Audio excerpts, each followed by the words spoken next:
Let's get started with why subcontracting is so vital. Anytime I teach anything, I like to go back to the why, right? Help me understand why you're telling me to do this, Neil. And so why is subcontracting so vital? Here are just some reasons on why I believe it's vital for you. The first thing is when you subcontract, you can get work, you can get money, revenue, right? So subcontracting is a legitimate path to earning revenue and putting your team to work, putting yourself to work. Number two, it allows you to be able to build strategic partnerships that'll serve you long-term. If you subcontract, you can build a strategic partnership with your prime contractor, but also because you're subcontracting, now you're getting into that agency that you hope to work with, and you're able to build strategic partnerships or relationships there, which will lead to your own prime contracts down the line. Third reason on why subcontracting is so vital is that you could get on contract vehicles. Sometimes there's opportunities that come out on a contract vehicle that you don't have access to, but when you subcontract, now you've got access to the opportunities that are on that contract vehicle. A fourth reason is it helps you get into agencies. When you subcontract, you're instantly getting into an agency. If you target prime contractors who are already in your target agency, now you're getting invited and brought into that agency because you're subbing under somebody. And so let me just pause for a second. Put your target agency in the chat. Just one agency, like FAA, not department today. Today is not the big picture, a small picture. If you were going to get into one agency, what would it be? Put that down in the chat so that other people might see it. They go, oh, you're trying to go after FAA? So am I. Let's connect offline. Fifth reason, be on a large contract. So I talk about subcontracting, and sometimes we think maybe that's a $100,000 or maybe $1 million, but sometimes you're going after $100 million or $500 million contracts. You can get on that large contracts with large primes and get a piece of that. And now not only are you getting a good piece of work and money, but you're getting a good past performance on probably a really pretty mission critical program if it's $100 million, $500 million contract. Okay, last one, sixth one is it gives you access to set aside. So this is very helpful if you're in a large business or a small business. If there are opportunities that are coming out as a woman-owned small business and you are not a woman-owned small business, subcontracting under a prime who is a woman-owned small business will allow you access to that set aside. And actually, again, let's go into the chat really quick and put your tags. I always say don't lead with your tags. But if you're a woman-owned small business, HubZone, 8A, or SDVO, Service Disabled Veteran-Owned, put one of those four in. Don't worry about any others because in the federal space, those are really the only four that matter for set-asides. So if you have a set-aside certification tag like HubZone, put that in the chat. And as long as I got you in the chat, one last thing I want you to put is if it makes sense on why subcontracting is so vital to your success, whether you're just getting started or whether you've been in for a while, making, doing really well. If you understand what I'm saying, put subbing rocks, subcontracting rocks, subbing rocks in the chat. When you do that, I appreciate it because it keeps the dialogue with all of you going, and we really just start rocking and rolling out here. So let's talk about how do you decide which companies to approach. Before I go too much further, I just want to let you know, if you haven't been here before, I move at a fire hose pace. Some people were talking yesterday, I noticed in the chat, back and forth to each other. They're like, yeah, sometimes I come back and have to watch it again just to see the things. Well, that's good. You can do it. Being live is great for the community, and it's great because I have so much more energy when I'm live than if you watch me record it. It's not the same at all. But I go really fast. And so you just want to find the nuggets that help you. You don't have to capture everything. You have to capture one thing that'll move you forward. So how to decide which companies to approach. When you think about this, you don't want to just reach out to everybody. You want to strategically choose companies to reach out to. I call this targeting in our 7-step process for federal revenue success. And so targeting is about finding the right companies. And here are 3 ways that you can find the right companies to approach, to knock on their door. The first one is, I had you put your target agency into the chat, right? Find winners at your target agency. It doesn't matter whether they're small or large. If you find people who are already in your target agency and they're in your space, right? It doesn't have to be exactly in your space, but if you're doing SharePoint, it can be anything IT or even professional services. You don't really need to go over to construction if you're in IT services. So you generally should know how to focus on your core competency, but find the people who are winning. And I don't just mean the top 10 companies. Go find the top 50 companies out there. One of the ways you could find those people is FPDS. You can also do it with USA Spending. But another great tip to do is connect with your PTAC, your local PTAC. If you talk to them, not only might they be able to help you with that information, but they might know some of these companies and make an introduction. So find winners at your target agency. The next one is find contract holders on your ideal vehicle. So many people in today's training, I know for a fact, have stars 3. So if you're looking to getting access to opportunities that are on stars 3 and subbing on those task orders, then you want to find companies that are contract holders. That's 1,000 companies. Sometimes you go down to others, like I think HCAT's small business was 22 companies.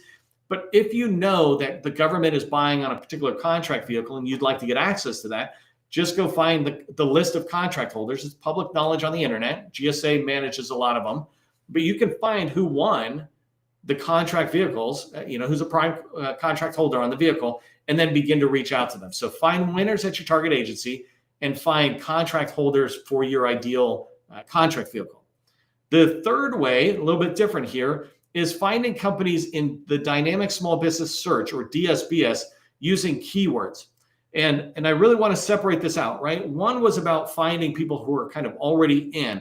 This other one is just finding companies based on what they say they do.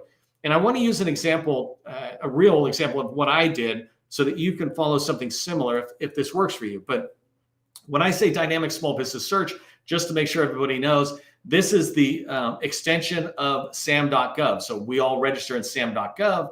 DSBS is where we tell what keywords and what stories, what we do is told within DSBS. So it's the #1 market research tool used by the federal government. It's their tool. It's not a commercial tool. It's their tool. So when I started my 5th company, and if you don't know this, I sold my company at the end of 2017, started a 5th one, quickly closed it down and decided to go into the GovCon chamber world and really focus on what I do here now.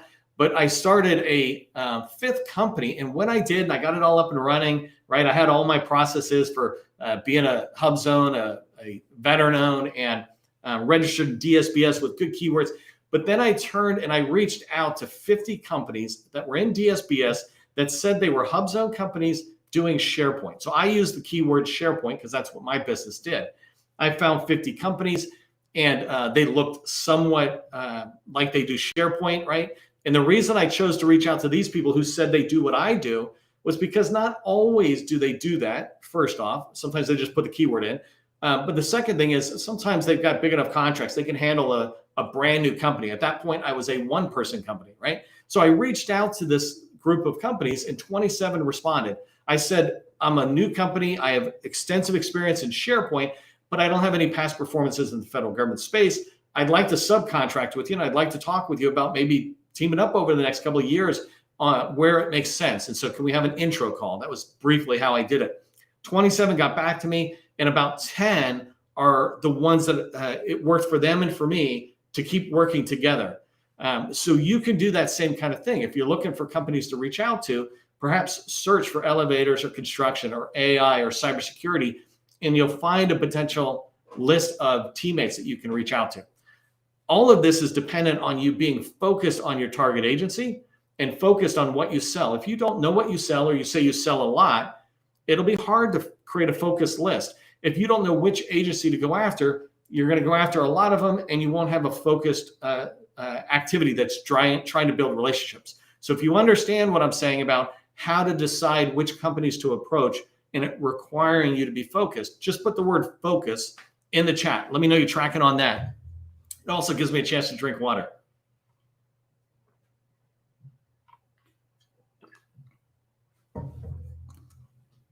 Okay, just checking. All right, so I got a lot and I'm moving fast, which is awesome. And I appreciate the engagement. I can't read all the engagement right now, but I will come back to the comments and look in there, respond. So thank you very much for engaging in that chat and letting others know that you're seeing focus is the thing we want you to remember. Let's move on to the next topic, which is, so I talked a minute ago, I said why it's vital, how to decide which companies to approach. And now I want to talk about what roles and titles do the people have within these companies that you're going to. I want you to keep this in mind when you start doing your research. that they have several different titles. I'm going to give you 6. So the first one I would look for is people with a business developer role, especially if it's a larger company. Anybody who's in a business development role is a potential group to reach out to. So give you a quick example. Yesterday, I was working with a customer and we were looking at Northrop Grumman. And before we had the call, we were able to put together a list of at least 200 people who were in this business development type activity. And then you whittle it down. It's all federal government, but you had to whittle it down to the agency of choice. But it's not hard to find 50 or 100 people when you're trying to find people. So anyways, business developer is one title. Another title is capture manager, right? So if you're not tracking on this, business developers typically are in the agency, building the relationships, finding the opportunities. Capture managers are the ones who take one opportunity and try to win it by doing a lot of capture activity before the RFP drops. And so that's why I look for these two. When I'm looking to subcontract under somebody, these two are the people who tend to be the first ones deciding who's on a team. They have a responsibility of winning an opportunity. And if they're weak in the area that I might be strong in, I have a niche in SharePoint, let's say, then they would bring me on. So these two are two of my favorite just generally in federal sales.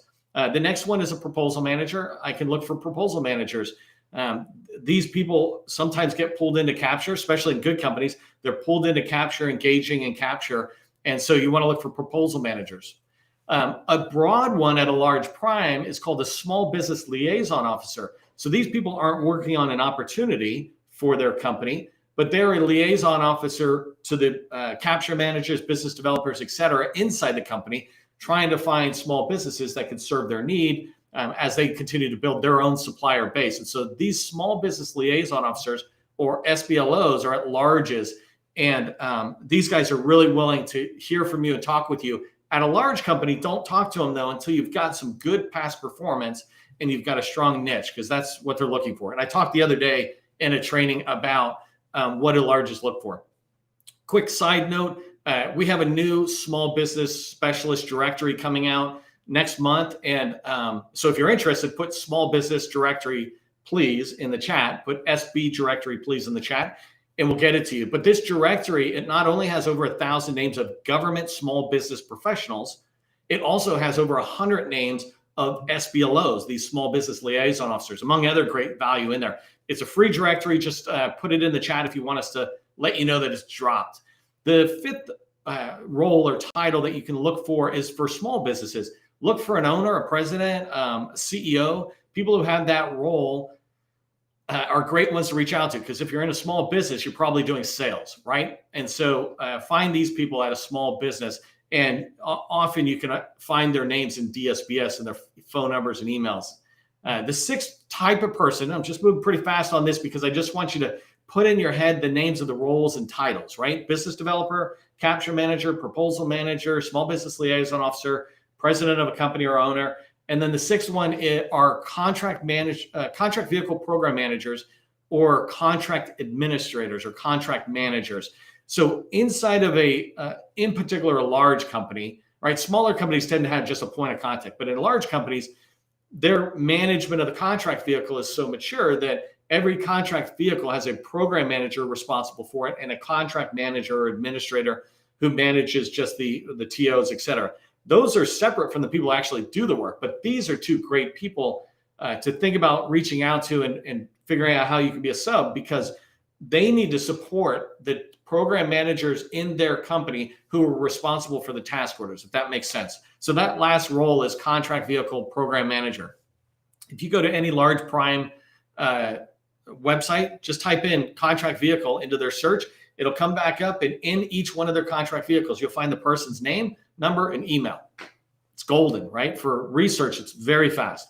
Okay, so these are all just people that want to work with you and who are looking for subject matter experts like you, looking for people like you and your company that have a niche that they can use on their opportunities. So go ahead and put people into the chat if you understand what I mean by learning the roles and titles. If you understand the value of learning these roles to your efforts to subcontract, go ahead and put people in the chat. All right, so last slide. I know I'm not sharing it. I use it just for my own talking. But last tip I want to get into is how do you get these people to know, like, and trust you so they add you to the team, right? I've been walking you through this process of understanding who you want to reach out to, what company, then beginning to think about how do you find the people, or what titles do they have? Well, in here, I want to talk about how do you get them to know, like, and trust you? You've built a list, or you found people, you found companies, but how do you get them to know, like, and trust you?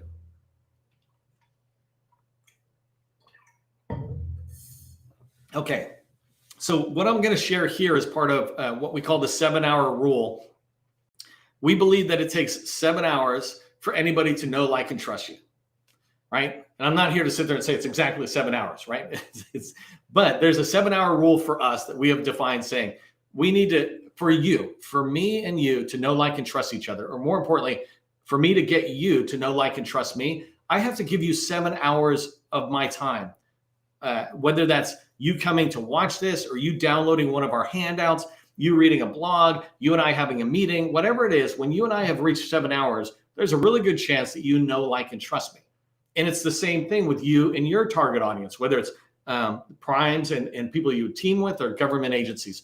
And so it's all part of a 7-hour rule that we have that's just about engagement. You're engaging with these people you want to talk to. So the first thing you need to do, obviously, is build a list of 50 or 100 people that you're going after. I just had a conversation this morning about FAA, and this ability to go into FAA just on data and find 25 or 50 people who are related to data in that agency. That's an agency below a department, right? Finding people who are just in one small niche area of data. It wasn't that hard. So we build this list, first step. Second step is how do you begin to engage them? In marketing, we call this touches, right? And it just means each time I kind of touch, it's whittling down that 7 hours. Every time I engage you, or you engage with something I'm doing, it's whittling down that 7 hours. And so first step you want to do is you want to view the profiles of everybody that you're talking to. I mean, you're looking at. So that 100 people that you put together as a list, view them, and the ones you like to continue, because some you'll view and you go, you know what, there's a wrong name. They're somewhere else now. They work somewhere else. But the group that you like and you're moving forward, let's say it's 75 now, you want to follow them on LinkedIn. And what I mean by follow is when you go to a person's profile, there's a button that you can push that says follow, not connect. Connecting is a lot more the next level of a relationship there. So you're not ready for that, but follow them. And when you follow them, up on the top right of their profile is a bell. So you hit the bell notification, which I hope you're doing for me, so that you hear about the posts that I put out, because I only put out content I think you'd find valuable. But anyways, when you follow these people, hit that bell notification, and you'll be notified of anything they put out. So it's partly you proactively paying attention to them. It's partly LinkedIn pushing out to you something you might have missed, so that you can begin to work that 7-hour rule and build a relationship and get them to know, like, and trust you. I want to do a quick commercial break. If you're interested in learning how to use LinkedIn to start and build relationships, put LinkedIn into the chat to hear about my course. We've got it. It's dropping. And I'd love to have you part of it, but just go ahead and put that back. And I'll come back into tip 3 now. So how to get them to know, like, and trust you. Tip 3 is engage on LinkedIn. And I've talked about this in other trainings so you can get a fuller understanding of what I'm about to say. But engaging with LinkedIn means you look at their content, and the first way that you can engage with somebody's content is you can give it a thumbs up, right? I read your post, your article, I watch your video, whatever it is that's on LinkedIn, and I give it a thumbs up. The next way you can engage with somebody is you can comment on their post. And so when you comment, you want to make sure you comment with depth, is what I call it, that you actually took the time to look at it. Somebody this morning, Doug, who's in our chat, he put a post out this morning. He tagged me, but it was from Anna Ehrman, who works at the State Department. And he read the article and then commented. He actually posted and commented and said how great it was. And then I think somebody else, I don't know if it was Russ, also in the community, or somebody else was like, yeah, it's great. And I'm sorry, I can't remember. I feel bad that I'm not remembering, but I don't have LinkedIn open, so sorry. But this idea of commenting, he took the time to read the article, 4 minutes to read it. And then he commented with depth or intelligently about what it is, saying, hey, thanks a lot, Anna, for writing this article. That's what you want to do. When you follow somebody, when you give them the thumbs up, when you comment, LinkedIn lets them know you are engaging them. They are beginning to know, like, and trust you, right? They know you through your follow activity or through your thumbs up. They begin to trust, maybe even like you when you comment, because when you comment, it actually is pushing their post out to a broader audience. It's one of my favorite things to do with somebody to say, hey, I'm commenting just so it goes to my 18,000 connections, right? They know this. And so it's beginning to build that know, like, and trust. You're working that 7 hours. So that was number 3. Number 4 is, as you're moving forward, reach out directly to them and reference their content. You can reference the content they post on LinkedIn. You can reference a website blog that you see that their company dropped out, or a podcast interview, whatever it is. If you care about working with that company, then you would be tracking on what they're putting out. And the larger the company it is, it's a little harder, and you have to target it down to a niche that fits with you. But for small businesses, you can engage with anything. If they have a recent one, Arlo Solutions, I just watched something that they put out. I can't remember where I saw it, but they just won a $28 million contract. I'm like, awesome. I plan on going in there and saying, this is awesome. Congratulations. And I plan on doing it not just to say great job to them, but also push them out as a small business to everybody who's in my connections, to see that here's a small business knocking it out. And I don't just mean industry. I have many, many buyers in my connections. And something as simple as that might make them take a look at, Arlo. Hey, what's going on? We can do that for each other. We don't expect anything. And that's why I love this community where we can just put it in. So comment on their activity. The next thing is, and the last thing is, this is moving. How do you move to get them to know, like, and trust you, to add you to the team? So number 5 is reach out and ask for an intro call, right? Don't sell them. Intro call is just about learning about them and helping them learn a little bit about you and where you might fit with them.